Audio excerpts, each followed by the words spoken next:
were behaving, looking for their own benefit, right? That is the fundamental hypothesis which economists like Adam Smith put to explain the market, right? And it does, to some extent, explain the market. If the conditions, and I won't give you a lecture on economics, if the conditions of the market are fulfilled. So yes, if I go to buy a car, I'm not going there in an altruistic fashion. I'm going there to get the best deal for my money. So I'm looking for myself. However, this does not explain human behavior in general. It does not. If you look at yourself, your family, the people you know, there is the whole altruistic behavior. And that altruistic behavior is now, only now, coming in the radar screen again. And you have authors like, well, he's a Buddhist, but he's a serious one, Mathieu Ricard, Plaidoyer pour l'altruisme, it's a book like this, which really explains from neurosciences, economic sciences, psychological science, you name it, that fundamentally the behavior of the human species, not unlike other species, has a very strong altruistic dimension. So I'm going back here. This is valuable for me. I want to share it. And we see this all the time. We see this with any group. We see this, let's say, with people with AIDS, who have been discriminated against, rejected. Then they start accepting their status. From there, people say, what's happening with this guy? We are discriminating him, and he doesn't retaliate. He continues to appreciate us. If that's going on, that person all of a sudden starts behaving altruistically. I don't want that what happened to me happens to my community as a whole, to other people who are going through the same. And I can give you example of sex workers in India who were, for instance, the butt, of campaigns, smearing campaigns. And 3 years later, are appreciated by their community and are invited to distribute the medals of the, how is that, valuable citizen in City Hall. Through, what is the mechanism? Appreciation. So that's the first thing. The second thing I'd like to say is that transfer only works effectively if you go through it, fundamentally, through personal transformation. I'll give you an example. There are many, I'll give you one. Here is Phil Ford. Phil is geophysical, has a PhD in geophysics. He's not some sort of, how is that, fantasist. He's a serious guy. You don't do a PhD on geophysics without a very strong mind. He was then in charge of research for the Americas for the company BP, called today Beyond Petroleum. So, and then he left to open his own company of knowledge management. The purpose was transfer of specific design methods that would be found in one lab to the other labs of a company, just to give an example. And he by chance comes and visits us. And he's intrigued by that appreciative approach. He joins us in visits in northern Thailand, where we do nothing else but to sit with communities and learn from them. We don't bring anything, not even a football or whatever. We come, sit and learn. And our gift to those people is that we transfer what we learn in our community. That is the only thing we do. Yeah, maybe there is a cook, but there is nothing material that is being transferred in those visits. He's very intrigued. And you know what? He tries it in his business. It works. He now sits and instead of just inquiring about what this guy is doing, he starts looking at the strengths of this chap, what he does well, and he tells him.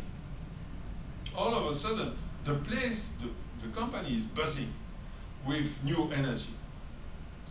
The boss of the company calls him and says, "What's going on? Something has changed." Yes, and he explains.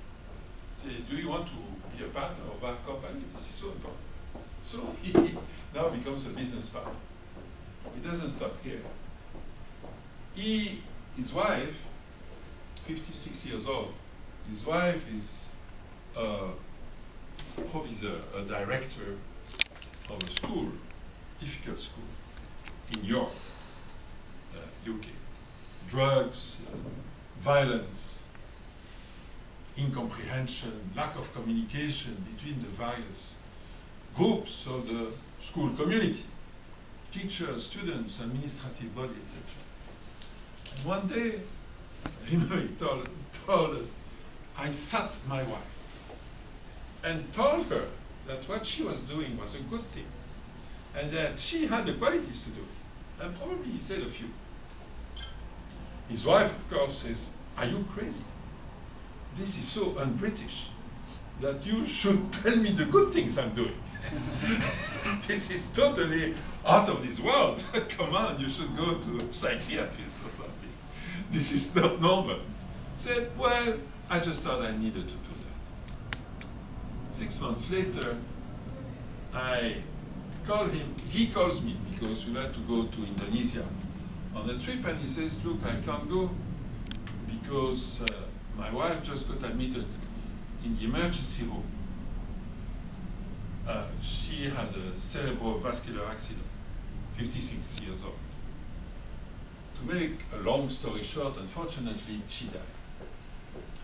And Phil says that he could not count the number of colleagues of his wife who came to him saying, "Phil, your wife did something extraordinary to me. She told me my strengths." So there is the possibility that is transfer. For me, that is transfer. Okay, then you can say transfer of what, programs, and this and that and what, but as long as we don't look at the center of this, which to me is the appreciative mode, then we miss the main point. It is not a technical, it's not a gimmick, it is not a tool, it is a phenomenon, if you want, that depends on the energy you capture from other experiences, if yourself are open to it. And that means your mind stops analyzing. Maybe I'll stop with that last point. Appreciation is not equal to the analysis of strength. And you have approaches, you have, for instance, the asset-based community development. Sure, you can come and instead of saying you have this problem, that problem, etc., you can also analyze and go and do a beautiful report about it. It's not exactly about that. It's about stopping your mind. It is about stopping analysis. It is about being together, having a conversation as human beings and learn from each other. And that calls upon our intuition. All those things that we have learned to suppress from age 6 until university. That is a part that is called upon for transfer. Voilà, I'll stop there. Because, hey, it's 5 to 11. Maybe you have time for 2 questions, and then at 11 sharp, definitely we stop. I just have one very quick question. Aren't those labs the reason why your organization is called Constellation? Yes, it is an illustration of Constellation. Our vision is communities taking charge. These are the stars, and they are linked together for sharing and learning. Now, examples, truck drivers in Kenya share their experience through Skype with truck drivers in India on how they deal with the risk of getting HIV on their long-haul trips. So they are away from home for 2 months, 3 months. What do they do? And they share their tricks over the internet. Now we also have then face-to-face learning events where we try to discover what is common in communities addressing issues, concerns in different settings. What are the common principles of action that can emerge from various experiences around the world? We do that.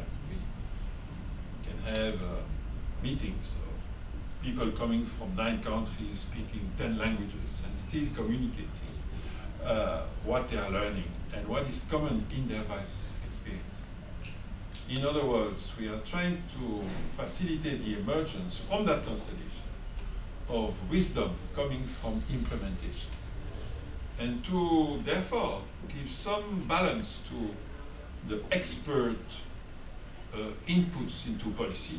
They are welcome to do that, but they should do it only in their field of expertise. And unfortunately, they don't stop there in general. They also advise on things for which they have no expertise. Last question. No question? Thank you very much. Huh? Thank you very much.